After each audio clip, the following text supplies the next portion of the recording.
Welcome, beautiful people of all ages, shapes, and colors, to another episode of the Hit Your Free Throws podcast, where we encourage you to stick to the basics. I'm one of your co-hosts, TV, aka TV on Basketball, alongside my co-host, Jay, aka the Knockdown Jay. How's it going, my guy? TV! Postseason time is here, my boy. We've been begging for the playoffs to start up. And now we are only a couple of days away from not only the bracket being set, but high leverage basketball is back, TV. Yes, man. I mean, by the time this episode comes out, the NBA playoffs start tomorrow. The only thing we don't know right now is the 8 seeds. And me and Jay talked about this beforehand. The 8 seeds, whoever ends up winning, might not make too much of a difference. So, but it's going to be super exciting. We've been waiting for the NBA playoffs to start. You already know that we're going to be covering these games on a game-to-game basis, which is super cool. And yeah, this episode, plain and simple, going through each of the playoff series and trying to predict who's going to be able to come out and move on to the next round. Jay, we've been waiting for this for a while, man. Yeah, man, I'm super hype about this bracket. Unfortunately, my bold prediction slash, NBA script setup did not land exactly how I would have liked. Yo, that Warriors last day of the regular season was crazy. Like, man's dropped from like 4th or 5th all the way to 7th. I'm like, bro, that's horrible. We were cooking though, TV. If the Warriors had handled business, man, we were gonna be right there, You bro. were right there. We were right there, but it's all good, man. We still got some really good matchups for this first setup, and I know that the Eastern Conference is not nearly as hype as we would have liked, but that's why we're starting in the West, man. Got to start the show off very strong, and TV got the layout for us. We're gonna start off with some really good games. Yeah, for sure. For this postseason, man. Yeah. You already know how this is gonna go. We're gonna go through each of the series, give our thoughts, give our official predictions, and we're gonna go through each one of them. But before we go do that, we do have to plug our socials. Make sure you follow our individual socials at TV on Basketball, at the Knockdown J. Those links can be found in the description down below. In terms of the Hit Your Free Throws pod, remember to follow us on TikTok and Instagram for the best daily NBA content. You got the news, you got these series, us covering every single game. The picks are done. Jay ends up winning the month of March and April. Before the end of the month, I'm going to have to do 52 burpees, guys. That's all I'm going to say. I got to do 52 burpees for the 52 losses the Toronto Raptors had this season. So, going to be posting that later, and then Jay has to do his overall punishment eventually for the Daily NBA Picks Challenge. But I finally get to lose one, so I'm going to post that later on. But if you want to follow all our playoff coverage, make sure you follow us on the TikTok, Instagram, YouTube Shorts as well if you want to check out those videos. And speaking of YouTube Shorts, make sure you subscribe, leave a like if you're on the YouTube so you could see all of our video format content. And then if you're listening on the podcast network, Spotify, or Apple, make sure you subscribe, hit the notification bell, all that good stuff. We appreciate all of y'all's support. Jay, are you ready to talk some meaningful basketball? Man, I've been itching for postseason basketball for a minute, man. I am hype. Let's get it. Let's get right into it, bro. And we're gonna start in and kind of expand our way out. The series that we've known like for the last few days or so, and we're gonna start with the 4-5 matchup in the East, Jay. Okay. Sorry, in the West. We got the Denver Nuggets. We got the LA Clippers. This is gonna be a good matchup. The Denver Nuggets. They just hit the 50-win mark. The Clippers, one of the most exciting teams from the season, one of the most surprising teams from this season, to be completely honest. Jay, what are you looking for in this matchup? Yeah, so I think the biggest thing for this matchup is the fact that it's going to be a battle of two different styles. The Denver Nuggets are one of the top scoring offenses in the league right now, I think ranked somewhere like in the top 3, while the Los Angeles Clippers, they are actually top 5 in opponents' points per game allowed. So this is going to be a battle of whose style actually kind of lands more. And I think that's going to mainly play through the battle of the two bigs. I understand that James Harden has been sufficient this year. Kawhi Leonard has really resurged as a number one / secondary option for the Clippers as an offensive option. But I think the battle in the trenches between Nikola Jokic and Ivica Zubac is going to be huge. Obviously, Jokic is coming off a season where he could likely win MVP. Obviously, we had our award show and we talked about Shai Gilgeous-Alexander being our selection, but who knows? Nikola Jokic is on par to potentially win yet another MVP, while Ivica Zubac was not a name we brought up too much in our defensive player of the year candidacy, but a guy that if you look at a lot of the sports books is somewhere between the top 2 and the top 3 amongst the best players in that category as well. So those two guys facing off is going to be super duper important, because I think the ability for Ivica Zubac to not necessarily like contain Jokic, because we He know there ain't no doing that, yeah.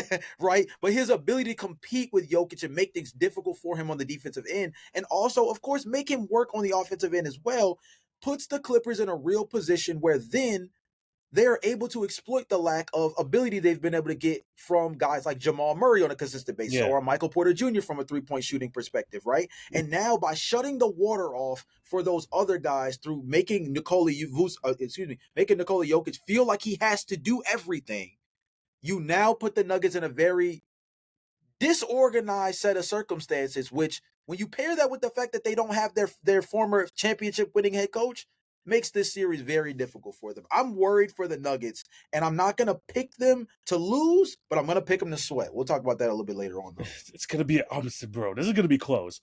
And for me, like, the thing I'm looking at the most, obviously, the Nuggets basically like cleaning house before the playoffs even start was definitely something like that came out of nowhere. Of course, them getting rid of Calvin Booth, them getting rid of Michael Malone. Yeah. But, bro, like, when Jokic said, like, after that whole debacle, saying, like, maybe this might have awakened a beast, I think in an unintended way, the Nuggets management might have, like, you know, had this team a bit more locked in. I don't know if this is going to result in, like, them going on, like, a title run per se, but I think it has this team locked in. So even though the Nuggets are definitely, like, not in the most stable sense right now, I do think that they're going to be locked in for the series. What I'm looking for is, like, more on the Clipper side of things. And I hate to do this, Jay, but it's gonna happen, right? It feels like this happens every year. The Kawhi Leonard injury. The Kawhi Leonard injury is always gonna be lingering, like, as a problem there for the LA Clippers. Now, he ended off the season strong. If you guys saw the final day of the regular season, man, Kawhi Leonard went absolutely off that game. But we've seen it in series before. We've seen it even last year. He was healthy game one. He looked really good. Something happens along the way, and you know how cooked his knees are ever since, like, the 2020 playoffs. And then he's just out for the rest of the series. I think Clippers fans are kind of half expecting it at this point because it feels like it happens every single year. But he is also such a difference maker to this team that if they're healthy, not only do I think they can get to, like, do this, like, they can win the series, they could potentially go on a freaking like title run, a potential title run because of how good this team has done on the defensive end. And you have James Harden playing at his best. You have the best of Norman Powell. You have Vika Zubac playing some of his best basketball. Like, this is, like, probably one of the better iterations of the Clippers that Kawhi Leonard has been a part of. So there's definitely a chance to do it. But the Kawhi Leonard question mark is always going to be lingering over this Clippers team. I'm not trying to wish anything bad on him. Of course, I love Kawhi. You see the freaking flag in the background. He's the reason why I have that flag up there in the first place. But that's always going to be a concern. But on the Nuggets side of things too, if he is healthy, I don't know if they're going to have enough bodies to kind of guard all these dudes. Because you got James Harden playing so well. You need to have Nikola Jokic guard Zubac because he is the kind of the biggest guy on the floor to kind of match with him one-on-one. But Jay, who's going to guard Norman Powell? We know how good this man is on like a season to see, like, this whole season, like how good he's been. Who's going to end up guarding him? So it's definitely going to be interesting, like, in the series because, of course, the Kawhi question mark, but also, like, is this young Nuggets team going to be able to pull through? I think it's going to be it's going to be definitely one of the more intriguing bouts of the first round. Yeah, I think the biggest X factor for me, though, and it's hilarious to even call him an X factor given his long term resume, but the biggest X factor for me in the Nuggets versus Clippers series is James Harden. And it goes back to something that me and you actually had a conversation on podcast before about recently, which was the ideology around the James Harden that can play with little to no expectations, right? Yeah. And coming into the series, let's be honest, I'm not necessarily going to say that the Nuggets are heavily favored. I don't necessarily know if anybody has the Nuggets significantly favored over the Clippers just yet. I haven't checked the sports books. But with Nikola Jokic playing the way he's played all season, I think that a lot of people are going to lean Nuggets in this series, especially when they take into consideration something that you just mentioned, being the Kawhi Leonard injury being something that feels like it's always lingering around. James Harden is always the guy who I think that when it comes to lowered expectations tends to shine the brightest, especially in a postseason setting. And this series is tailor-made for him as a player that comes into the series already expecting to be considered down and out. And then more so than ever, this is a series that a lot of people, if you go back to the beginning of the year, never thought the Clippers were even going to be in the mix to contend for. Yes. right? So Yeah. they're playing with house money this season with the way things are set up. I think that's going to be huge. I think another thing that's really important is flown under the radar. James Harden is a pending free agent this Mhm. summer.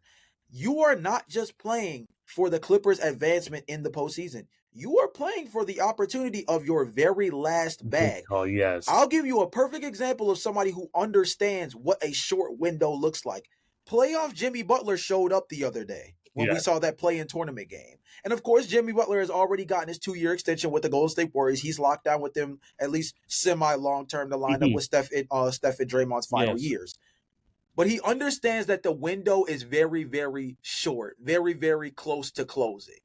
The Clippers are in a similar situation, and particularly with James Harden, he is at the age where he only has maybe one more significant multi-year contract left, and this postseason is going to be the dictator of how high or low that number looks in a free agent market that actually is not as insanely dense as you would once hope, with guys like Kyrie Irving coming into the summer injured, right? Yeah. Obviously, other players possibly looking like they're more than likely going to re-up, just given their current situations. James Harden looks like a guy who could significantly vault up to the top of the free agency list this summer in terms of the amount of money that can be thrown at him.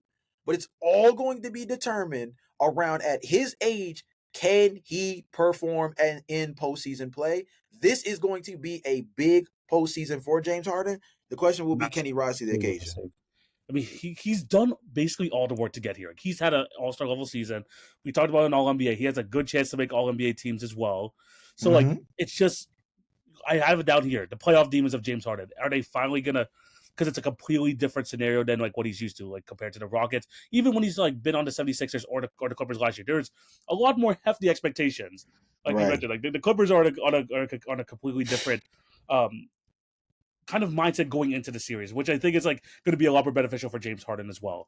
The only other guy I want to mention here, and we didn't really mention him like earlier, is Jamal Murray. You know, he was still kind of in and out of injury near the end of the season.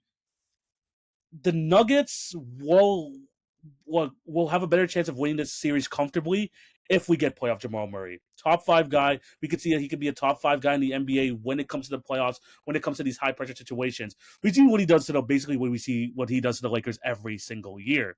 But can he do it to the other team in Los Angeles? Can he do it against a team where you know you're gonna throw different bodies at him? You know you're gonna throw Kawhi Leonard at him. You know you're gonna throw Amir Coffey, Chris Dunn. You know Chris Dunn's gonna get mad minutes on Jamal Murray throughout the series. So is he gonna be able to respond? Is he gonna be able to be that playoff guy that they gave the max contract to a couple of years ago? We're gonna have to wait and see. But Jay, final prediction. Who do you have winning the series and in how many games? So I teased it earlier that I'm not going with the Clippers, even though a lot of signs are making me feel like this is going to be one of those postseason matchups where you got to be careful for the team that you're weary of, and the Clippers feel like the sleeping giant everybody's been waiting on to Yes. emerge. But I don't feel comfortable betting against that man Jokic until he shows me that there's a reason to feel weary about him. I'm gonna take the Nuggets, but I'm not gonna hold you. I think the Clippers push this Joker to 7, and I think Jokic is gonna have to have an all-time performance in the closing game to get it done. And I would not be surprised if they get it finished. I am also semi baking in that Kawhi Leonard is going to miss at least one game in this series, and I think that's going to end up being a defining factor overall in how this plays out. Man, bro, I'm gonna agree with you. I'm gonna go with the Nuggets in 7. It's it feels weird to say that they're the more sure thing, especially with like the amount of turmoil that they went through the end of the season. Right. But the playoff Harden questions, the questions about will Ivica Zubac's play translate to the playoffs? Like, this is best year of his career. There's like, let's see if it translates into like playoff basketball. And again, I mentioned it heavily a while ago. The Kawhi Leonard just over like looming like factor in the series. If he is able to play through the series, then it feels like one of those like years for the Clippers where it's like, oh my gosh, it's written in the stars. Maybe this is finally the year they can push through. But until that happens, I'm not going to be fully sold on this Clippers team as much as especially near the end of the year, how well they have played. I can't do my sign of approval of them winning this series. Give me the Nuggets in 7. I think this is going to be one of the most exciting series of the playoffs. Definitely. I think this might be one of only 3 series, maybe in the entire first round, I feel confident is gonna go past 5. I Yeah. could be wrong. We'll see how this breaks down as we have the conversation through all of the series. But this might be one of only 3 that I think are gonna really go the distance in the first round. Yeah, 100%. All right, we'll move on to the next series. This you're thinking about series that have a lot of history. I mean, you know what happened with the Nuggets Clippers back in the bubble, the one where the Clippers give up a 3-1 lead. Remember that, Doc Rivers? They have history back there. Hmm. But Luka versus the Timberwolves once again, the 3-6 matchup. The Lakers taking on Anthony Edwards and the Timberwolves in the 3-6. Jay, I'm gonna. Do you mind if I start here? I know I gave you the Yeah. first. I'm gonna start over here. This is a very interesting series because this is our first time seeing a LeBron and Luka led team in a playoffs, and we've been kind of like talking about this as like we're going into it. These two guys are playoff risers. We know that when it comes to the playoffs, they up their game. They just gain these like superpowers, especially Luka Doncic. We've seen it since he was a freaking rookie, where he goes into a postseason setting and he just turns up to another gear.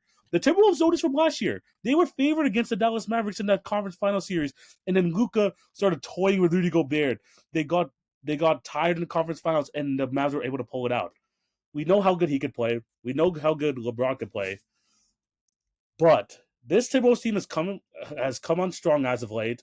We talked about how good Julius Randle has like been ever since he come in from the injury. Anthony Edwards, another All NBA level season.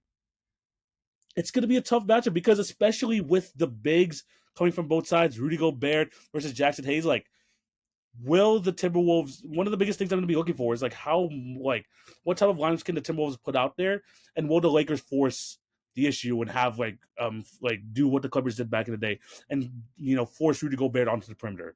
It's going to be super interesting, but I do think like I'm going to lean a bit more towards the Lakers here just with those two guys, but I could be convinced otherwise. Jay, how you feel about the series? Yeah, so I mean, you make really strong points when you start off with obviously the LeBron Luca combination in the postseason setting, because at the end of the day, these are two guys that, when it comes to high leverage basketball, it's the reason why we've been able to give the Lakers so much grace coming into this space, right? We kind of figured if they make the postseason, they're going to have a significant chance to make noise, even with the fact that they don't have a significant big man rotation, right? They're really relying on Jackson Hayes as a rim running threat and as a defender around the basket, Yeah. which is a tough ask going into this kind of setting, right?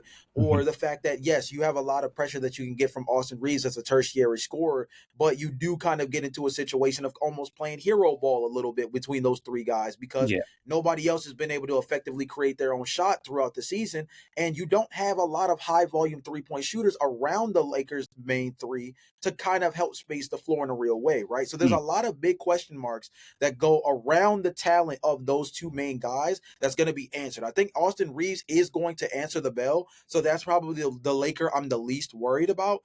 The guy that I want to focus on the most actually is on the Timberwolves side of things, and it's the guy that we make jokes on the podcast all the time, but this is a Yeah. guy that we have to point him out specifically in this series. It's going to be the play of Julius Randle. You want to talk about rising to the occasion of the postseason? This is a former Laker who has his fair share of flameouts. Now, don't get me wrong. James Harden, we were just having that conversation on the last series. Completely different conversation in terms of the kinds of expectations and things that have come with him in a postseason setting. Randall, on the other hand, he set a very tough precedent for himself early and often in his postseason appearances. And he's a guy who's already having a down year, had an injured season, came back, has been able to make some real noise in the back half of the back half of the playoff push for the Minnesota Timberwolves.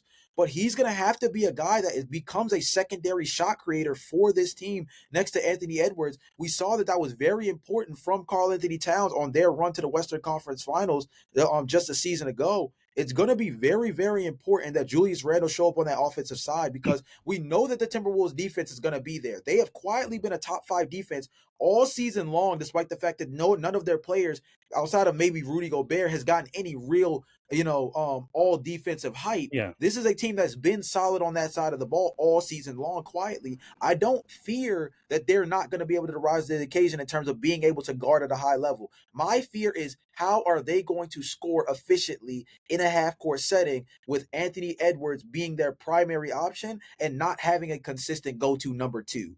Julius Randle has to step up to be that guy. And if he can't, it becomes very tricky on who your secondary guy can be to lean on, because it's not the same as in years past where you could trickle down and look at a guy who's having an up year and rise to the occasion. I love Nas Reed, but should he be your secondary scoring option? I don't know. I love Jaden McDaniels, but he's going to have a primary defensive option as being either on Luka Doncic or LeBron James. Yeah. It's going to be tough to make him an offensive hub in any real way that you can in any other way versus leaning on a Julius Randle who's going to have a favorable matchup on that side of the ball. It's going to be very, very imperative that Julius Randle show up in this series, and it might actually mess around and be the difference between the Timberwolves pushing this to a distant series or them getting packed up quick like how they did the Phoenix Suns. Man, I was gonna bring him up too because like we talk about freaking James Harden playoff demons. Julius Randle has like something to kind of exercise on his own. Yeah. And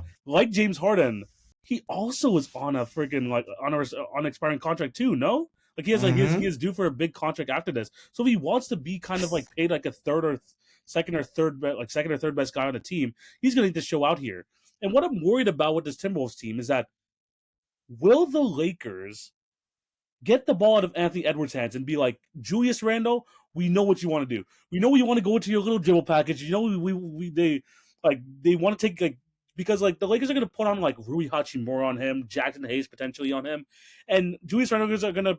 There's a chance where Julius Randle looks at them and be like, oh, this is a favorable matchup for me, but you're kind of playing into the Lakers' hands in that way. Mm-hmm. So like the Timberwolves have to kind of like stick to their game plan and not let Randle like hunting those matchups because that's what was killing him in the past.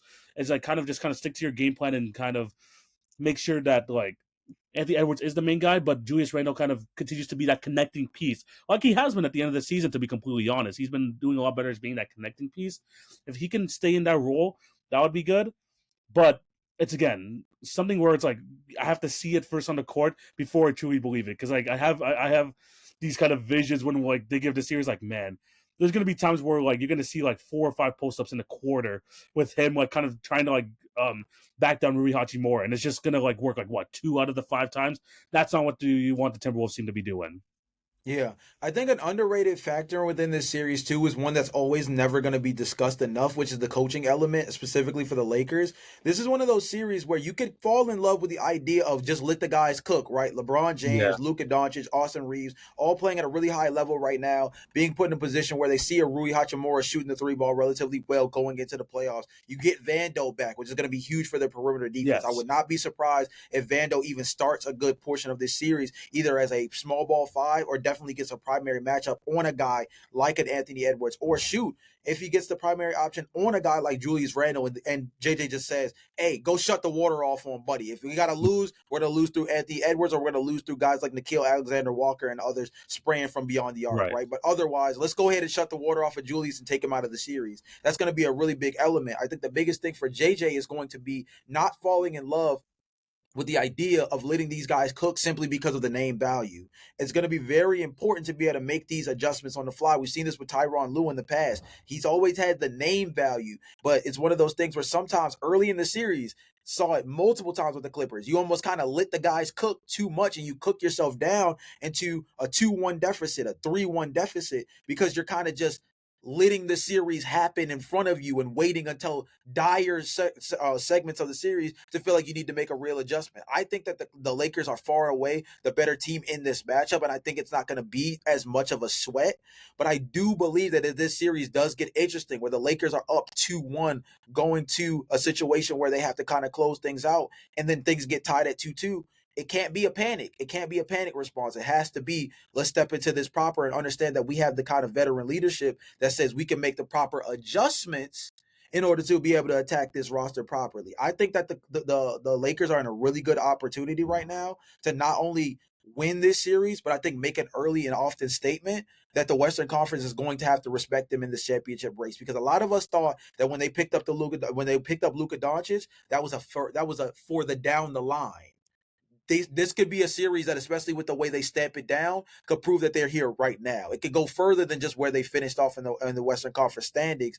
This could be the kind of series where they put the respect out that says, like, this is a championship contender as soon as this season. 100%. So, Jay, I'm going to throw it over to you. I'm going to ask you to close this out. Who do you have winning this series and in how many games? I'm taking the Lakers, and I told you there's not too many series that I feel super, super confident about going the distance. This is one of them that I'm not necessarily sure is going to be intensely dense. I'm going to take the Lakers in 5 games here. Interesting. Um, Yeah. and not for the Shannon Sharp memes or anything like that, even Always though at the gonna- same time it is gonna line up. Hey man, I'm telling you this right now. It's one of those things, where, and I hate to say this because I hate ragging on this guy, but dude, it's just one of those things. I don't care if you have a candle. I don't care if you have Kyrie's handles. I don't care if you have Julius Randle. Lakers in 5, brother. I'm sorry, bro. Julius Randle is not still putting fear in my heart as a secondary offensive option, bro. I'm sorry. I don't know what else to tell you, bro. I don't know what else to tell you. Him being a secondary offensive option on this Minnesota Timberwolves team scares me because you pair that with the fact, and we did not discuss this enough. If there is one demon that has to be exercised more than anything in this series, it might even go deeper than Julius Randle. I'll tell you who it is. It's Rudy Gobert isolation defense against Luka Doncic. He's seen it every postseason, basically.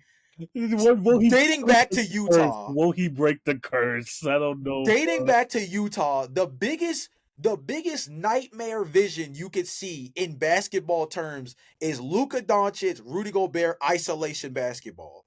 And that just tells me that until we see a change in that, Luka Doncic has a real chance to have his way in this series. And you pair that with the fact that I don't know how much I trust the Minnesota Timberwolves offense to hang. I just trust the Lakers to play good basketball in a way that I'm just not sure. I think Minnesota's going to be competitive. I'm not even saying this isn't going to be a close 5 games. I just think the Lakers are better and I trust their guys more. There's less questions right now. I feel you. Hey, man. Jay, the narratives that you're bringing up, and what scares me about this, and I think though this is going to be kind of the narrative if the Timberwolves do win, bro. This is starting the way that you're talking about it, and kind of how I feel other people are talking about it. It's kind of like last season, where people were like, "Oh, it's a foregone conclusion that the Suns get this victory." Bro, Anthony Edwards might be on his bounty hunter shit, bro. He might be on his bounty hunter, trying to take out all of our past generations, the OG's gotta go. he's like Kevin Durant, you're gone. He fucking set Phoenix into an absolute spiral, and now it's like LeBron James, you're next. This is kind of the narrative I'm afraid of. I'm not going to go to the Timberwolves, but with the way people are talking about it, I'm afraid that this is going to be kind of a potential route this might go down. But again, like you mentioned, I'm afraid of the Rudy Gobert situation. Every single year, it never fails to kind of rear its ugly head. Julius Randle, same thing. But more than anything, man, I think the biggest difference in the series, because there's going to be a whole lot of focus on LeBron and Luka, bro. Mike Conley's going to be guarding Austin Reeves in a 7-game series, and that's going to spell trouble for the Timberwolves. Austin Reeves has proven to be one of the best third options in the league this entire year. Honestly, deserves a bit more love in the most improved discussions. I will say for sure he deserves some more love there. Agreed. But this is his chance. This is his series to really cement himself as, oh, this is not just a LeBron Luka team. He needs to be kind of the third option that needs to be discussed with them and potentially can call themselves a big 3 in the wider sense. I'm gonna go with the Lakers in 6. I'm gonna give the Timberwolves a bit more credit here, especially with the way they ended the season. And Anthony Edwards is just damn good. We've seen that he was a playoff elevator last year. I think that it's gonna be the same this year, where he's gonna have a killer playoff series.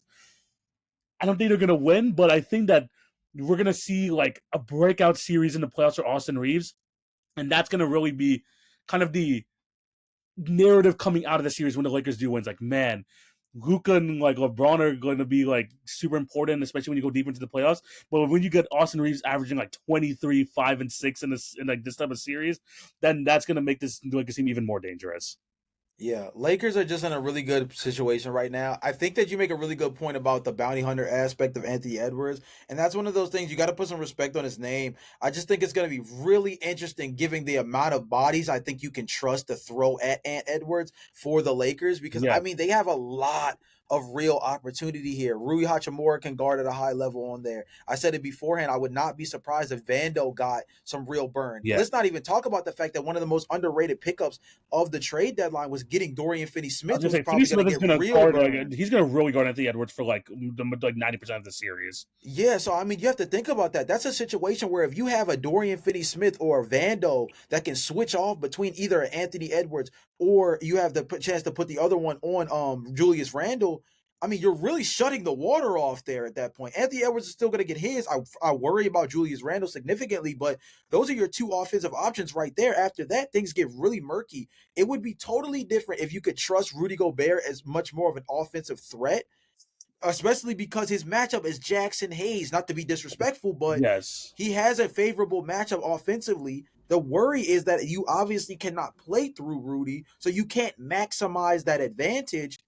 It puts the Timberwolves in a real bind because of the fact that they're not going to be able to really exploit any real individual matchup high level over time. And I think you made a good point about Mike Conley having the guard Austin Reeves a lot. I think it would be interesting to see how much they decide to take in consideration Nickeil Alexander-Walker in this series. yes. But nonetheless, it still puts them in a very difficult situation. I think that the Timberwolves I think they have to sweat a little bit. But again, you make a good point. We thought the same thing last year. So got to be on watch. The only other thing I will say is that, like, ever since Rudy Gobert came back from injury, they have been involving him more in the offense, maybe to kind of prep him to kind of be ready for the situation, because Anthony Edwards has put a lot more trust on him at the end of this season compared to, like, kind of like other teams from seasons past. So, Rudy, if the Timberwolves want to win the series, you need to be hitting. You need to be at least a decent threat on the offensive end. And yeah, Randall's got to give him something, because I felt a lot more comfortable when this team had Towns as their second option compared to Julius Randle. So, we both have the Lakers, but the Timberwolves can never be fully counted out. Jay, moving on to the next series, the 2-7 matchup, man. People thought that even though the Warriors did fall out of the top 6 seeds, they might have had a blessing. They're going to be taking on the 2-seeded, inexperienced Houston Rockets. I don't know if you're going to fall into that narrative, or you think the Rockets are going to have more of a chance. What are your thoughts on the series? So I think the biggest thing is going to be that the Rockets are playing with house money. I think we had this conversation a few times on the podcast throughout the season, that the Rockets have overachieved in a real way and have positioned themselves to now be able to come into a series against the Golden State Warriors and kind of put like belt to ass in a real way, where we've seen them in past matchups. I mean, Amen Thompson shut the water off. Oh, that was one of Steph Curry's worst games. Yeah, was it April 6th, I think, or like April? Yeah, it was definitely just a few weeks ago. This is very recent memory. Yes. Amen Thompson shut the water off. This is going to be a series that I think is going to be knockdown, drag out. I think it's going to be very important to see how the Houston Rockets favor that big jumbo lineup they have set up, right? Where they have Amen Thompson, they have Tari Eason, I believe it's Jabari Smith at the 3, yeah. Jabari Smith at the 3. I believe Alperen Sengun plays, and then they also have Steven Adams at the 5.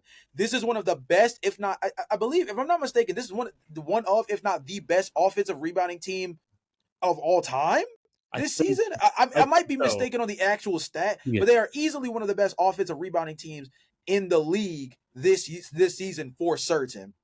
That's mainly pushed off of the jumbo lineup. And of course, when you have Steven Adams, you're going to rebound at a high level, right? But I think the biggest thing for me in this series is not necessarily the perimeter defensive play. I think the thing that's most intriguing to me is the rise of Alperen Sengun as an offensive option. We've talked about it many a times beforehand throughout the season, that we've seen him emerge as a number one option go-to for Ime Udoka on that side of the ball, just dating back to last season, right? As the guy that you think you can legitimately play through in a high level way. The question is going to be in a high level setting against, more particularly, I think, a one-on-one matchup against Draymond Green. It's going to be interesting how he favors in that type of situation, because I think that Alperen Sengun's ability to win in a one-on-one matchup is going to be a defining element of this series. I believe that of everybody in the series, I think from an offensive perspective, I think that the Golden State Warriors have the two most trustworthy guys in the entire series, Steph Curry and Jimmy Butler. Yes. The question is, who is the Rockets' first guy up that you say, when we need a bucket, who can we go to? I think many would hope it's Jalen Green. right? Yeah. I think many would hope it's Jalen Green. I think many believe that Amen Thompson is playing himself into being a trustworthy guy down the stretch. But to me, I believe that the go-to bread and butter is going to be an Alperen Sengun, who I think is going to have to be a 20 and 10 kind of guy in this series. I think him and Steven Adams specifically and their ability to control the glass, both offensively and defensively, given the fact that they have a significant height advantage Yeah. across the board, but specifically in the front court, their ability to crash the glass and create instant offense around the glass off of easy putbacks, lob threat, all of the Yeah. above. It's one of those situations where I believe that the Rockets' physicality against the Golden State Warriors is going to be the thing that makes the Warriors sweat. And that's why I believe that the Warriors might have fell into a favorable matchup, but they better not sleepwalk because they will get caught. This team is playing with house money and they're hungry. Oh, they're definitely not going to be sleepwalking into this matchup because Steph Curry remembers this. 3 points on April 6th, 32 minutes. This is like potentially like Steph's worst game of his career. Like it was like up to that type of levels. And like I like exactly what you mentioned with like Alperen Sengun being like the main focus here because this could be his like Jokic moment here. Because when you look at like the landscape of this Rockets team, you got your Jamal Murray type character and Jalen Green. We don't know if he's going to be like as effective in a playoff position. You have your cutters in the Tari Eastons. You have Amen Thompson, one of the best cutters in the league. You have Fred VanVleet being that point guard option. If it runs through Sengun and he becomes a viable low post threat, and then also be kind of the guy to like make smart passes out of double teams, then this Rockets team does have a real chance. Because, bro, this Rockets team has so many bodies to throw at Steph Curry and Jimmy Butler that they have a chance to just completely overwhelm them. They have a chance. My question is their half court offense. Because when it comes to the playoffs, Jay, that when it really comes down to it, you're going to have either some guy running the offense, some guy creating his own shot, and I'm not sure who that's going to be for the Rockets. I guess it's going to be Fred VanVleet. You're hoping that Jalen Green steps up into that place, but it's still like just not 100%. And then you look at the other side, and we've seen what a playoff Jimmy and a Steph can do. When we talk about that play-in game when they defeated the Memphis Grizzlies, they combined for like 77 points. So take into account their playoff history and then like the lack of experience that the Rockets have, it makes sense that the Warriors could be looked at as the favorites. But if there's like one team that could prove to be kind of the Warriors' kryptonite, it's the Rockets team that has like as many bodies as possible to throw at as Steph Curry. I mean, like just think about it this way: you thought that Amen Thompson gave him problems here. 2019 NBA Finals, Bucks and 1. Nick Nurse had Fred VanVleet facing this man for 99% of the game.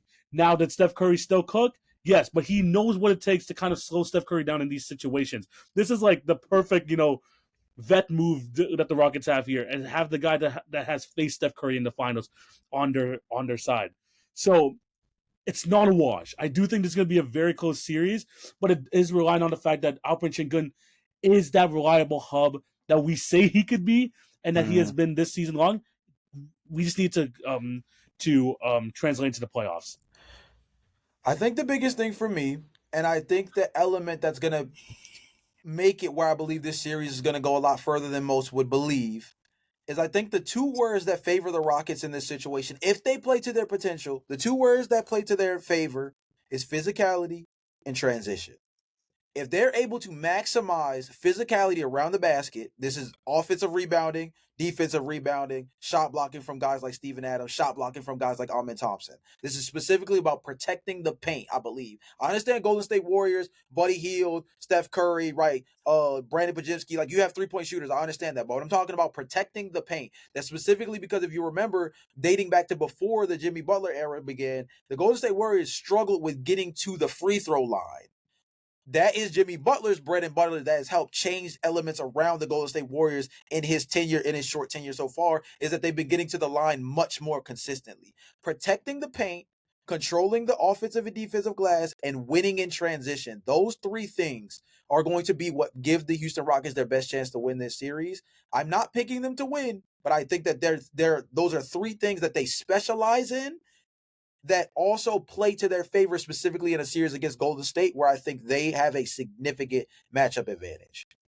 Jay, after all this talk about this series, it's gonna be definitely an interesting one. Who do you have winning and in how many games?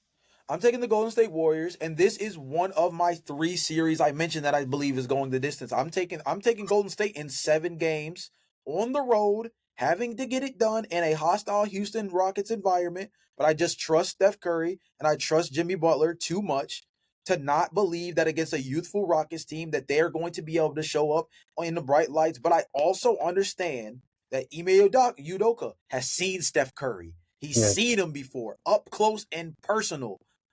Also, Fred VanVleet has seen him up close and personal. We've seen playoff Jimmy Butler. We also understand that playoff Jimmy Butler has a shelf life on him. Yes. And the longer this series goes and the more physical this series is, the harder that becomes, especially given that Jimmy Butler is definitively the second offensive power punch for the Golden State Warriors. So it's going to be interesting to see how the Houston Rockets favor more specifically than ever. Houston is going to have to come out and punch early. Those first 2 home games are going to mean everything to their potential run in this series. I'm going with Golden State off of faith and nothing else. I'm gonna be honest. It's a tough series to say because unlike you, I think if this series goes to 7, I think the Rockets, if it means it goes 7, that the Rockets have wore down this Warriors team so much that I don't know how much energy they're gonna have left. Because like you mentioned, the physicality, the way that they're gonna be able to like push Jimmy and Steph out of their spots, and just like my worry, like who is the third guy on this Warriors team now? I'm just like very like skeptical of that. Who's going to be able to step up there? I do have the Warriors winning. I have them winning in 6. Okay. But if it does go 7, I do think the Rockets might be able just to pull off that like Timberwolves type like upset from like the Nuggets like last year. Like one of those games where you're like, wow, we thought that the Warriors in their experience were able to pull this off, but no, it's this like young and hungry Rockets team that in a war of attrition, it's just gonna be able to like end up just like winning this battle.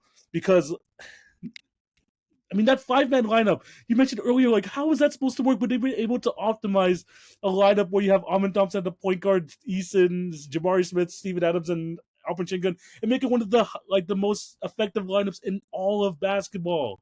Yeah. This is gonna be a very physical series. I do think the Warriors are gonna like find what I think. Steve Kerr, we said that Udoka and Fred VanVleet have seen a lot of Steph Curry. Steve Kerr has seen it all, like in his like 10 years as a Warriors head coach. I think he could find ways to at least get Steph Curry like better looks in his spots. But if they're gonna win, I don't think it can go 7. Give me the Warriors in 6 because I'm also just still worried about who the third guy is. Like, are they gonna finally dust off Kuminga? Is Buddy Hield gonna turn into first 10 games of the season Buddy Hield again? I don't know, but I'm gonna trust that. Like you said, faith on the Warriors alone. Steph and Jimmy, bro. Like I feel like this is just like enough for me to like at least have enough blind faith. You know what I mean? Oh, you make great points. I mean, honestly, it probably is even safer to go with Golden State winning in 6, also because that means they're getting it done at home, and that's probably their best case scenario. It's going to be interesting, man. I'm not going to be surprised if this is a series where it kind of ebbs and flows, where like, they go back and forth game for game. But this actually has a chance to be the most entertaining series of the first round. Believe it or not, even with how youthful the Rockets are, this actually has the chance to be the most entertaining series of all the ones that we're going to discuss.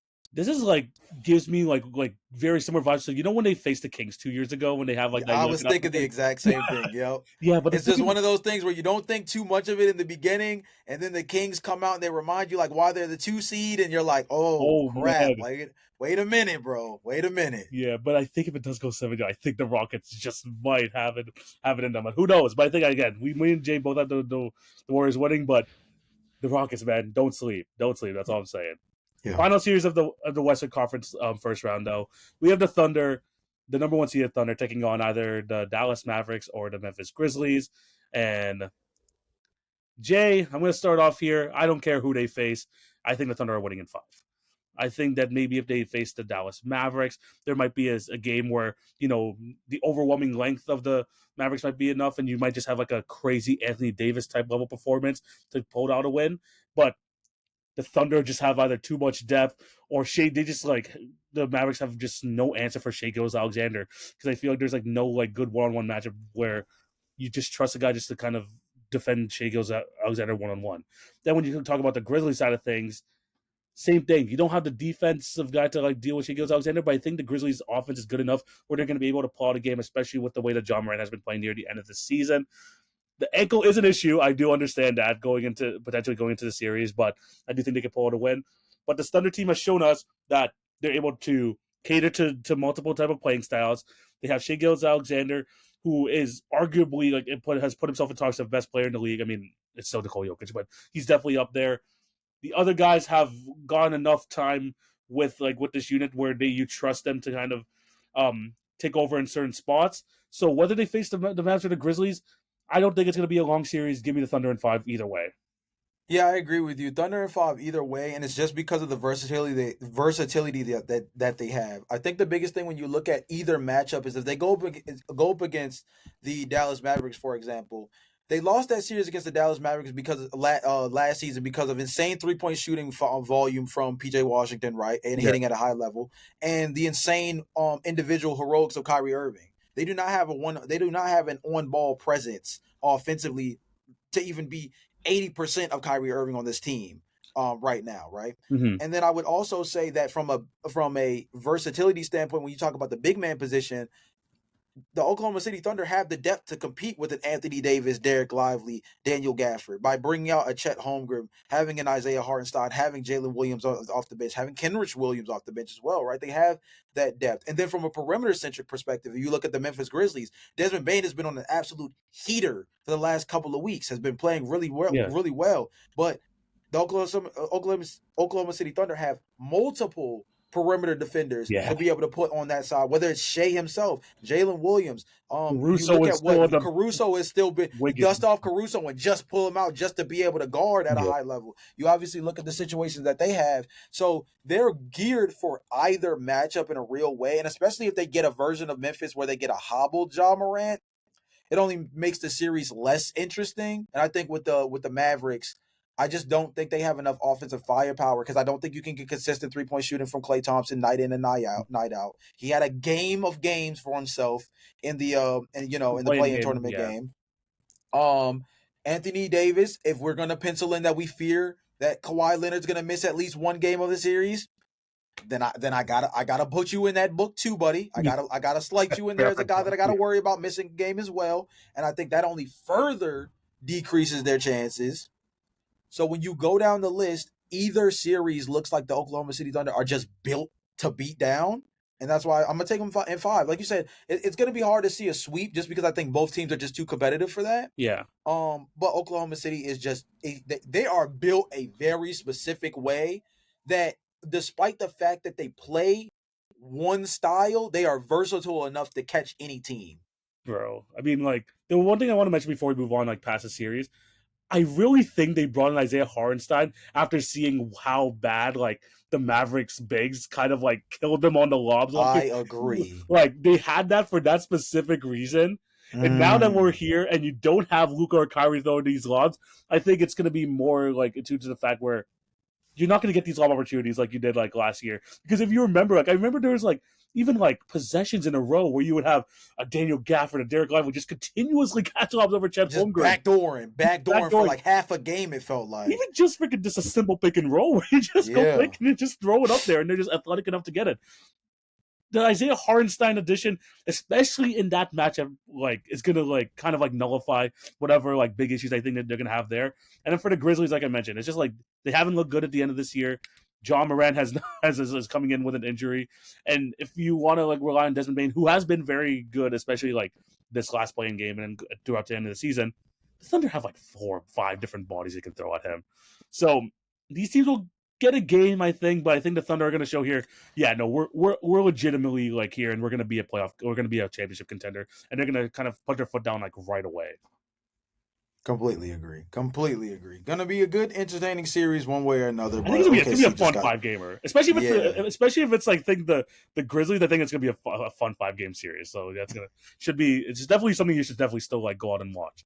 But yeah, those are the Western Conference playoff series. Let us know what you guys think. Agree or disagree down below.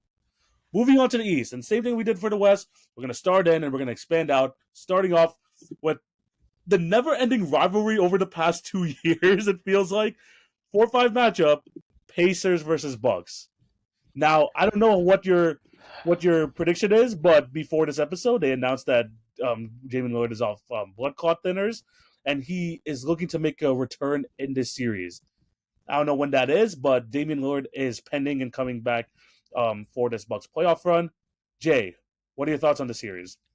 Yeah, so he's actually the biggest question mark for me, to the point that it's actually influencing what I want to do in terms of picking this series. And it's because I think that the presence of Damian Lillard is just too important. When you look at this Milwaukee Bucks roster, TV,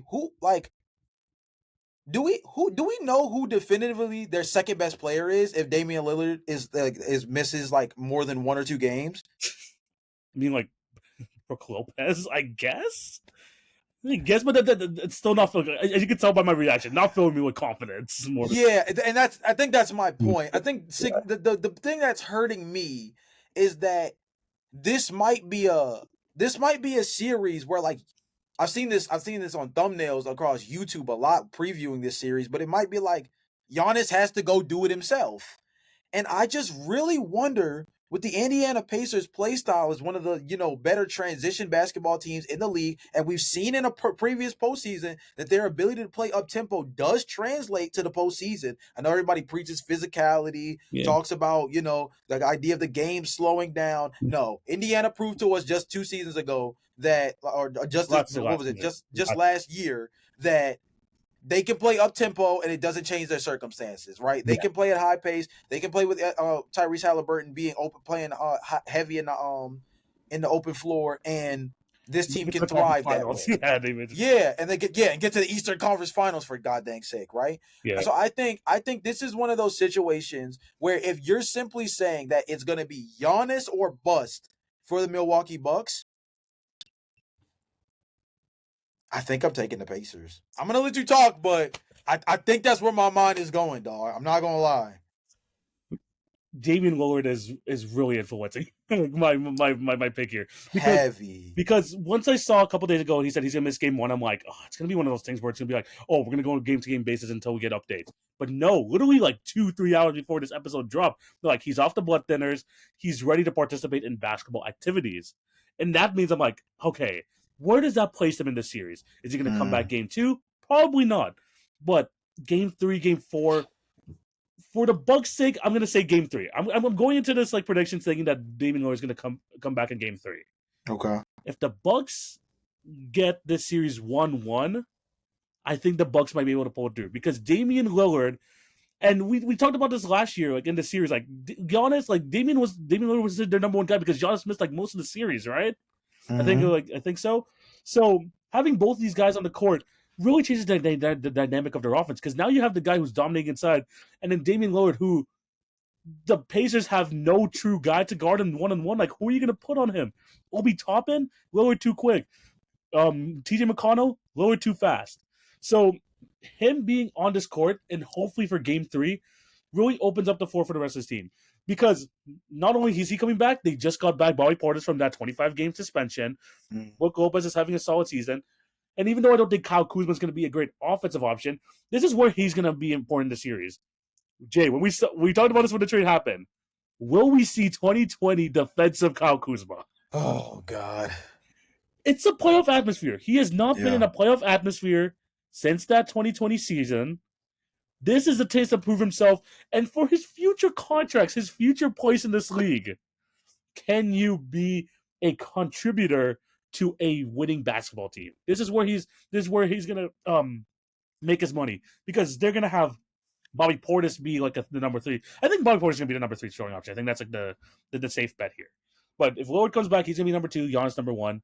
If Kuzma can bring the defensive effort, especially against someone like a Pascal Siakam, who's been great all season long, then this is where the Bucks become a bit more dangerous, especially in the sense of like their length being too much to overcome for the Indiana Pacers. But the Pacers, on the other hand, have not been kind of that same team as last year in terms of like pushing the pace like heavy. I mean, it's been better since the All-Star break, but they've learned that they can also like run the offense through Pascal, which has been very effective too. So there's so much history between these two teams. Of course, you want to remember Ballgate, the freaking play-in tournament stuff from last year. Like even just a couple weeks ago, Jay, wasn't this a series? Wasn't this the game where Tyrese Halliburton hit the 4-point play to win it? Like, there's just so much history with this matchup, and I'm super excited for it. But you can really call it either way. But Damian Lillard is going to be the absolute like swaying factor for me.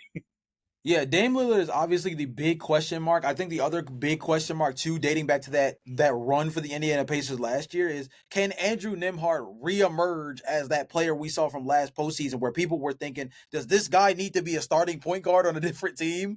Right? We haven't seen that same caliber of player all season long, but he was a huge contributor for that Indiana Pacers team last season. You go back to the Damian Lillard thing. I think the defense of an Andrew Nembhard paired with guys that are going to be really important defensively for Indiana, I mean, Aaron Nesmith, I think is going to be really important. Mhm. I wouldn't be surprised if Ben Mathurin gets some burn, Ben Shepherd gets some burn. I think it would be really important for the Indiana Pacers to throw body after body after body at Damian Lillard when he gets back to the court. The most important way that the Indiana Pacers can handle Milwaukee and handle them quickly is to handle business early before Dame reaches back. Let's use your estimate of game 3. We gotta use home court advantage properly and attack out the gate, right? In terms of being able to handle things out the gate. That's gonna be number one. Is those first 2 games crucial? Let's not play with our food. Then game 3 comes in, you have to bring the physicality to Damian Lillard out the gate. Test the wind. Test the wind. He's been out for what? 20 plus games?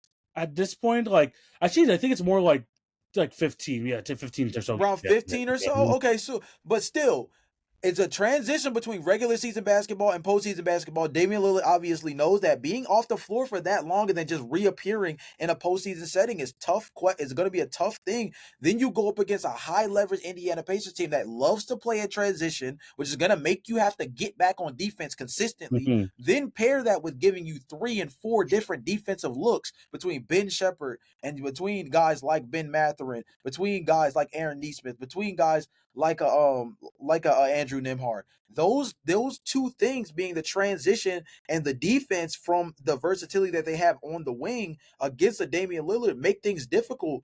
This Indiana Pacers team, it's crazy because they won't be, because Giannis is just that special. But this Indiana Pacers team should be favored. If I'm keeping it a buck, this Pacers team should be favored. They definitely have the chance to be, but I think like again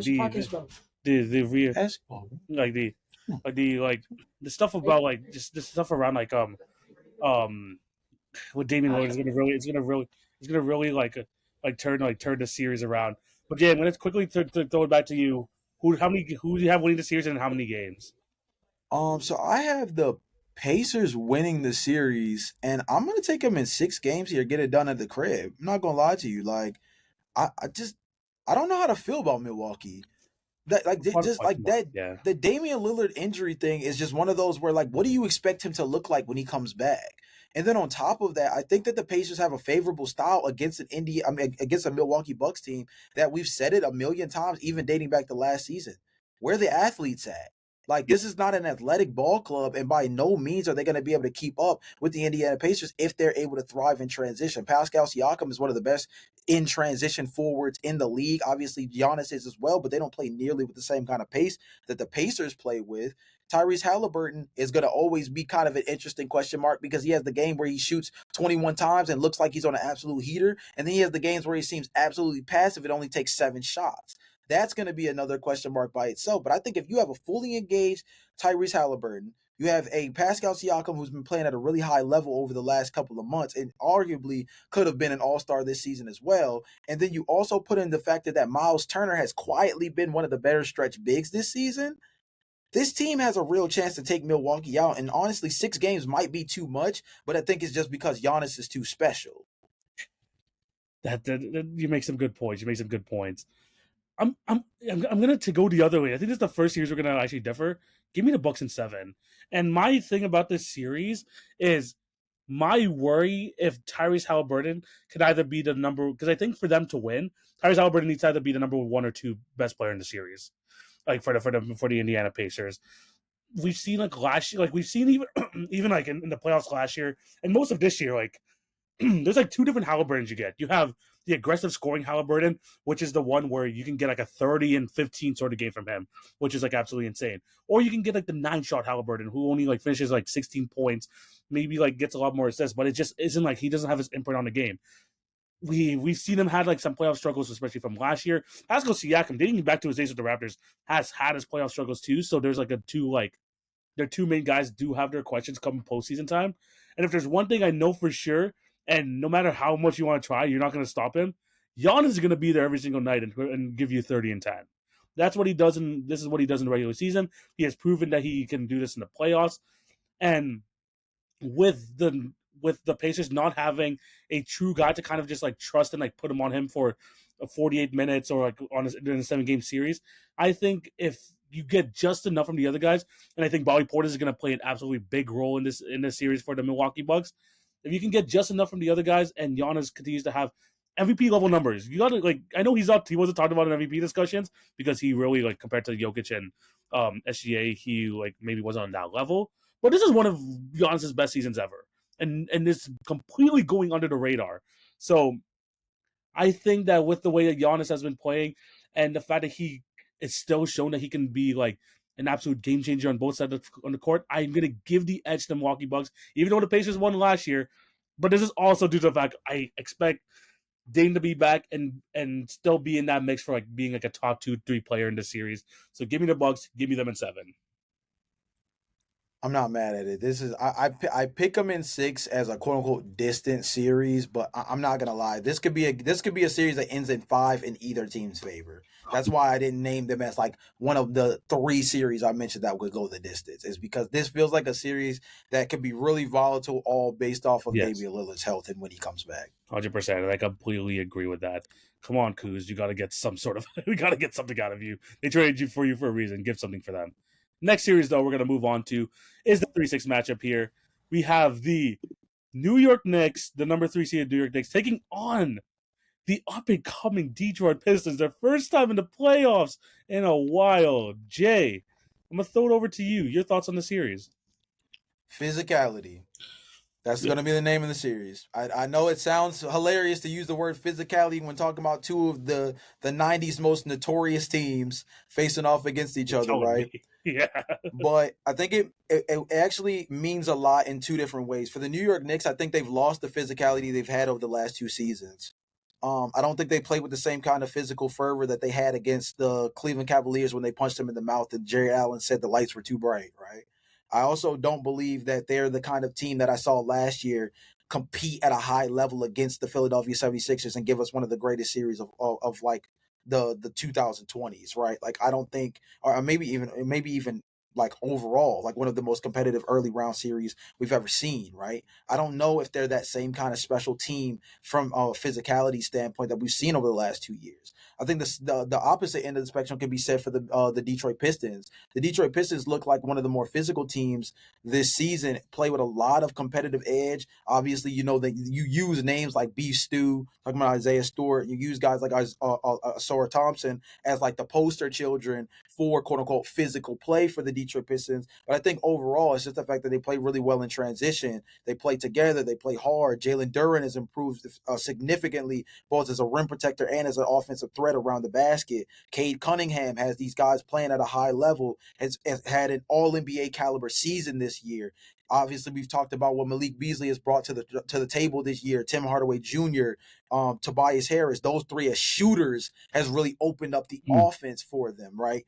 And they just play with a lot more edge. You can tell that JB Bickerstaff had a real takeaway from that Cleveland Cavaliers series 2 years ago when you talk about what the Detroit Pistons kind of philosophy is this season because they play with a more competitive edge than I think that Cleveland Cavaliers team played with once upon a time. So I think it's going to be really interesting to see how Detroit responds despite being a young team to a New York Knicks team that I don't fear defensively and I don't fear them physically as a team that it seems like they're going to try to impose their will. I don't think they have that same kind of edge that they used to have.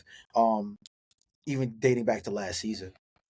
Yeah, this is definitely like one of those interesting series where it could be competitive. I mean, like it definitely has like with like the way the Pistons have been playing and the way the Knicks have the way this could be a competitive series.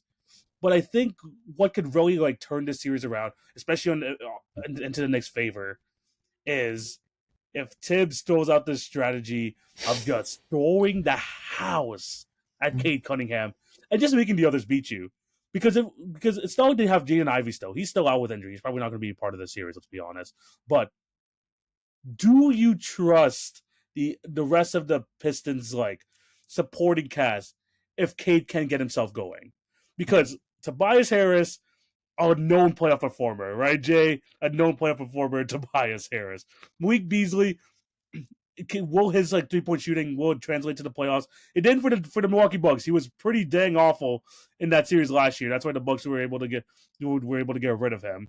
But I don't want to say he's gonna be awful, but I think that's gonna be there's still some question marks with him. Tim Hardaway Jr. same thing, and just the inside presence of Jalen Duren as well is a big question mark. So it's more like I'm just like worried about the fact that if the Knicks choose to kind of throw the house at Kate Cunningham, you know get at him from the jump, can the other guys respond? Because this Knicks offense, even though they've lost the edge defensively, this Knicks offense is different from like other Knicks offenses, where you have like multiple guys who are able to handle the ball, multiple guys you can go like can provide go to scoring performances. So although the Pistons have been a great story, I'm just unsure of how the supporting players around Kate Cunningham are gonna do in order if the playoff if the defensive philosophy changes for the New York Knicks. And the same way you're unsure about the youthful elements of the Detroit Pistons in this type of setting, I'm just as unsure about the New York Knicks against teams that are in the postseason, given the fact that they have had a very terrible time all year long against some of the best teams in both the Eastern and Western Conference. Yeah. Against playoff teams, New York Knicks love to sweat.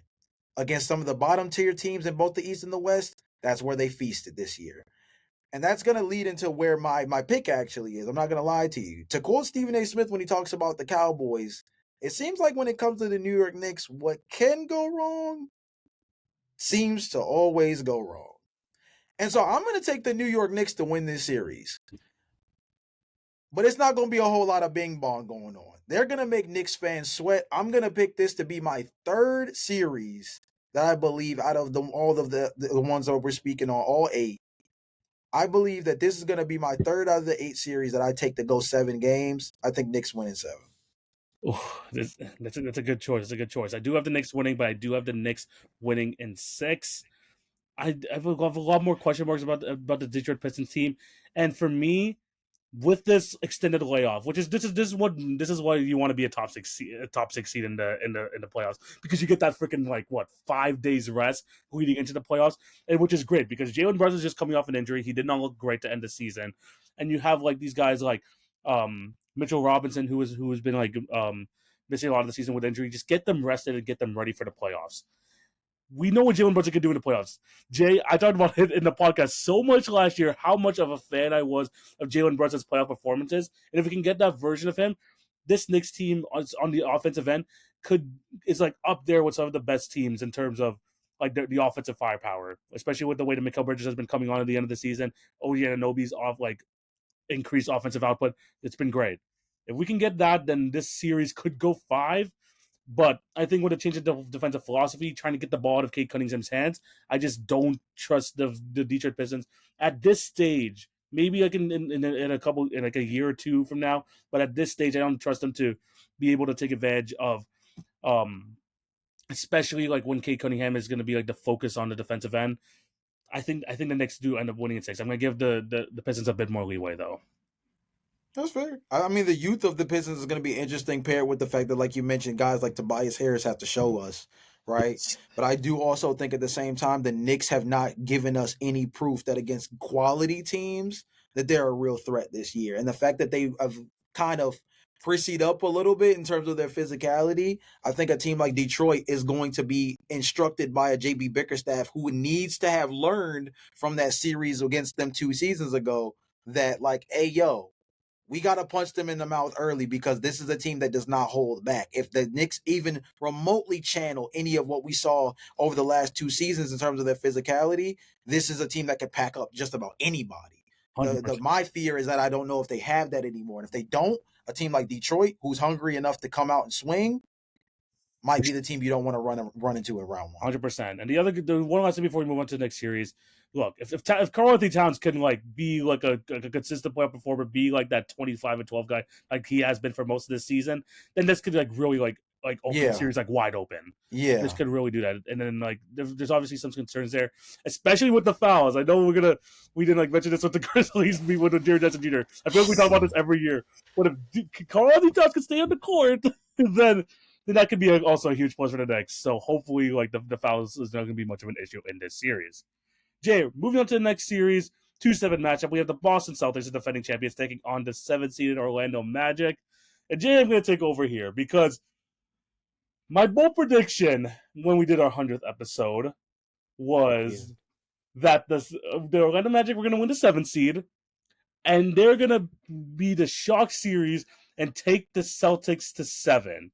And Jay, I am not backing down from that. I know their offense is a big question mark, but I think that we get a decent game for Paolo Banchero and decent from Banchero and Wagner. But what makes me at least a little bit more confident in this, even though a lot of people might say the series might be a wash either way, but Cole Anthony, the bench has really come on at the end of the season, and if they could just provide some sort of relief to the top two guys, then that could really help the Magic, because the defense is going to be there. You know that the defense, whether they were injured or not, they still remain a top 3 defense, which is a testament to their system, a testament to Jamal Mosley. But the offense is going to be the issue. So if they can get just enough from like the supporting guys, I think they can make this a series. I'm going to back up my bold prediction. Give me the Celtics at 7. I think this is going to be one of those like series where everyone's going to be like, wow. Like this Orlando Magic team, we know that they were like for real last year when they almost took down the Cavs.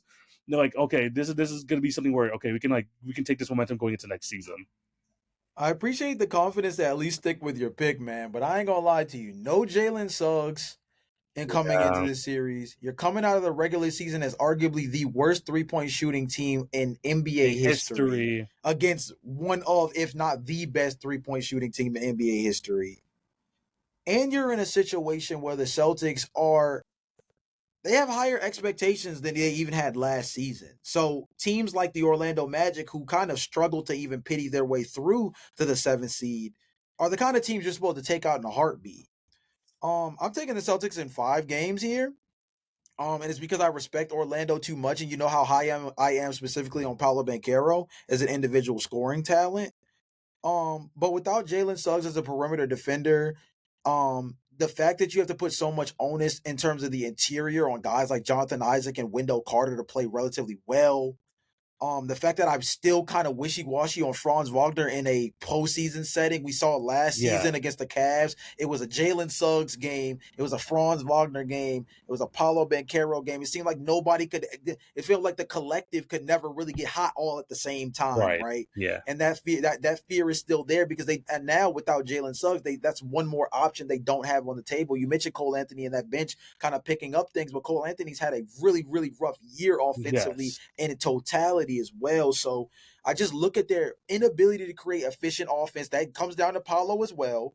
The inability to create efficient offense on a consistent basis in a half-court setting. The fact that they're one of the worst 3-point shooting teams in NBA history against one that does not play about how they fire from beyond the arc in the Boston Celtics. And then you put on top of that the fact that you don't at least have your ace in the hole being not only your best 3-point shooter, but arguably your best perimeter defender in Jalen Suggs. The size of the Magic will always give them competitive advantage in a situation against the Celtics where they can match up with them 1-for-1 in terms of just the length and size. But I just think that the offensive end is going to hurt because I trust the Celtics to put the ball in the basket more than I trust Orlando. I trust Orlando's defense to get stops, but I don't trust their offense enough to be able to hang. And that's going to be the difference against a Boston Celtics team that needs to come in and set a real tone for this postseason as a team that, like, honestly like has been under discussed throughout the year, if we're gonna be honest. Yeah, they were kind of coasting, and plus, like they've had like a bunch of like knick-knack like injuries throughout the entire Mm-hmm. year, but they still like almost eclipsed 60 wins. That just kind of shows like how good this Boston Celtics team is. I understand all your points. The offense is going to be a struggle. Hopefully, we get playoff KCP here to really help out with the 3-point shooting aspect. But just so I can hopefully like follow through my prediction and just like have the Magic absolutely shock the world. Give me the Celtics in 7. Maybe this is a team where you're like the Celtics will like not take too seriously, and maybe that goes into the Magic favor. So it should be like interesting. Hopefully, this means, and hopefully we can see also like a breakout series for Paolo Banchero, because the Magic need that ton of confidence to see if they have their number one guy or not. Facts. Celtics handle business though. Celtics in 7. Let's hope for that. All right, next series, final series. This one should take long either, Jay. The number one seeded Cleveland Cavaliers either taking on the Heat or the Hawks. I'm gonna throw it over to you, but I'm gonna think that we both think this is a short series. It's not a lot of great analysis for this one, bro. I'm not gonna hold you. This is one where the Cavaliers, dude. I mean, it's just across the board, regardless of which match. And you would hate for it to be the Hawks. I'm sorry, with no Jalen Johnson on this team specifically, too, which would have at least made things a little bit more interesting. You'd almost hate for it to be the Hawks, because at that point I'm Evan Mobley and them to death. Honestly, this is where I allow Evan Mobley to have his breakout offensive series. If I'm being real with you, and then for the Miami Heat, like you have Bam Adebayo. How much does Khalil Ware play? I see what Tyler Hero has done, but we got something for that. And DeAndre Hunter, you could throw that. You could throw him there. You could throw Max Strus, former teammate, on him here and there. You have real opportunity to be able to guard at a high level in terms of protecting the interior. Obviously, with Evan Mobley and Jared Allen. I mean, this is a series where I think that I'm gonna take the Cavs. I'm gonna take. I can't pick any sweeps because I just don't trust anybody enough just yet. And the Cavs are definitely like a you gotta show me kind of team. Yeah. But in a series against Miami or a series against Atlanta, it's gonna be the closest thing to a sweep we're gonna get in terms of how the games play out to me, because I feel like Darius Garland has just been. I think Darius Garland could arguably be like said as their best offensive player this season. And that goes to tell you, he could be the best offensive player in the series for sure. He could be the best. Yeah, he could definitely. Darius Garland could be the best offensive player in the series, and that doesn't even make up for the fact that Donovan Mitchell in the postseason is a different animal. Yes. Evan Mobley has been more offensively engaged, like offensively engaged. I think engaged is the right word. Yeah. Than ever. And they're another team that'll 3-point shoot you to death, right?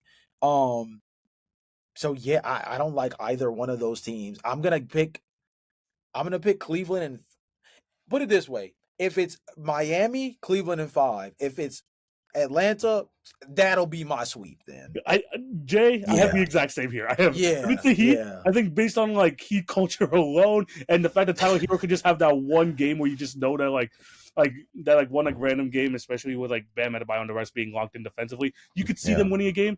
I can't see the Hawks winning a game because I feel like there's going to be just too many bodies on Trey, and then who do you trust after that? Caris LeVert? No, I don't think like Zachary Risacher. No. Yeah, bro, this is a series where I really wish Jalen Johnson would have been a part of, but they also would have probably been a top 6 seed if Jalen Johnson was a part of this team too. So preaching, sure. Yeah. So for me, the only thing I'm like focused on here, it's not even like within the matchups, is if the Cleveland Cavaliers can get back to their league leading shooting, because I had to check the stats, because over the last like 2 months, and that's where they had like most of their losses, they've struggled a lot from 3. And so I had to look back from October to February. They shot 40% from 3 as a team, which is ridiculous. Number one team in the league by far on high volume. March, April, they were actually in the middle of the pack. They were around 15th or 16th, 35% from 3, and that's where they got a lot of their losses. So for me, this series, it's not about the matchup in particular, but can they get back into that 3-point shooting groove that Kenny Atkinson got them into in the early parts of the season? Because this is the series to try it out, man. You need to get these guys going, and especially when you have to potentially go up against a Milwaukee Bucks team who you know they're going to show up defensively, or a Pacers team who they're going to try and shoot with you, then you're going to need to get your 3-point shooting like intact. So it's not the matters for me. Is can they get back into that 3-point shooting groove and like create those avalanches, like I mentioned, like in the NBA episode, in the NBA awards episode. If they can create those avalanches and really give themselves, provide an absolute beating on these teams, because like I think there's still some sort of question marks on this Cleveland Cavaliers team. Is this like just a regular season thing? Is this going to translate to the playoffs? If they absolutely destroy one of these two teams, it'll force people to wake up at the very least.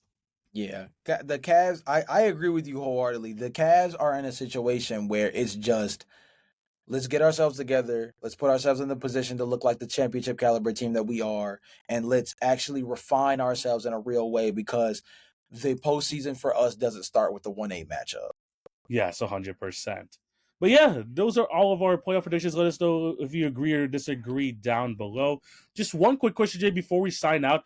Any of these teams that we talked about here, who do you think is going to be kind of the one guy that no one's really thinking about right now, who's going to like emerge from this playoffs? If there's like one guy you want to like think of. The one guy who I think could emerge from this playoffs. That is a great question, actually. Oh.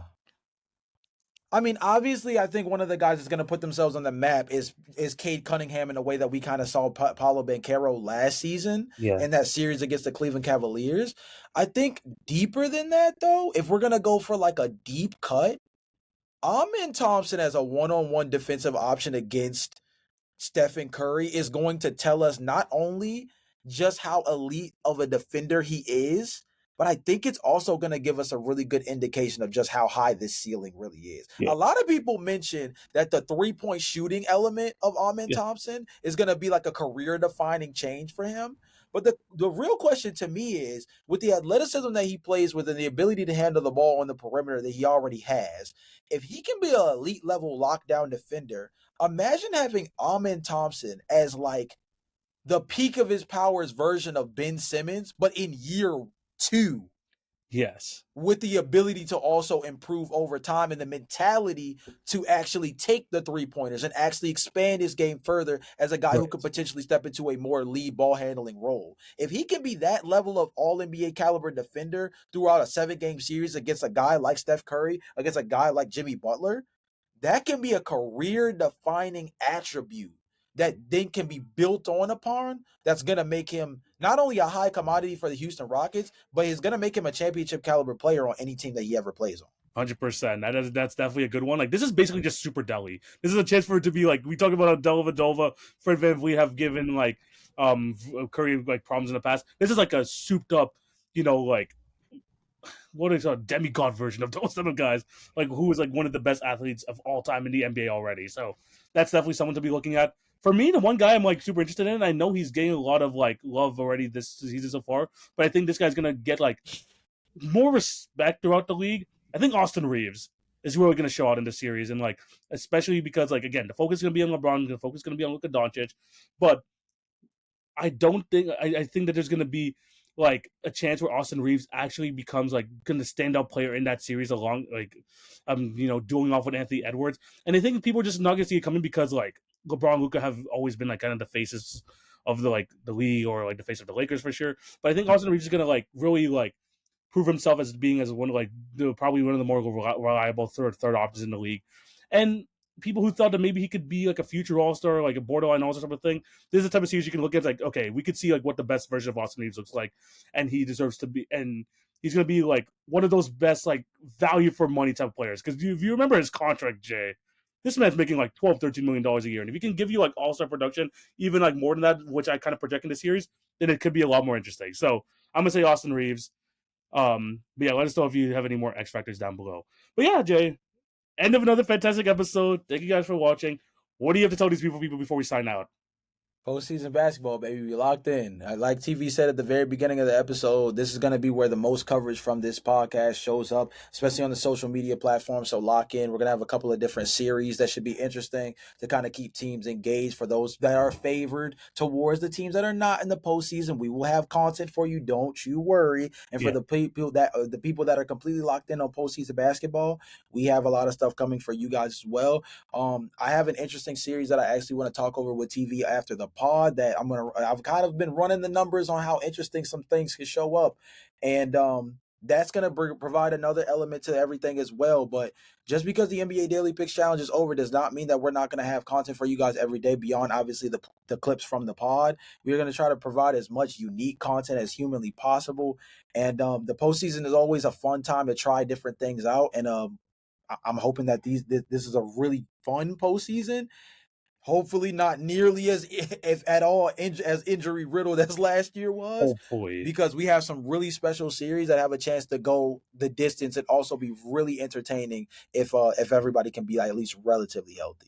100%. And again, you're going to be able, like Jay said, you're going to be able to lock in on all of these playoff series on the Hit Your Free Throws pod. We're going to be continuing to come and like talk about all the playoff series every single week. If you want to hear us talk about the game to game, check out the TikTok and Instagram and all that, and the YouTube shorts. Make sure you follow at Hit Your Free Throws pod on all that. And yeah, make sure you just continue to support us, all of our individual stuff as well. Those links can be found in the description down below. And we're going to be back next week talking about the legitimate playoffs now and actually like looking at like how these series are shaping up in the early stages. So be on the lookout for that. But yeah, it's the end of today's episode. Thank you guys for watching. Hope you all have a fantastic day. This is TV. This is Jay. We're signing out. Peace.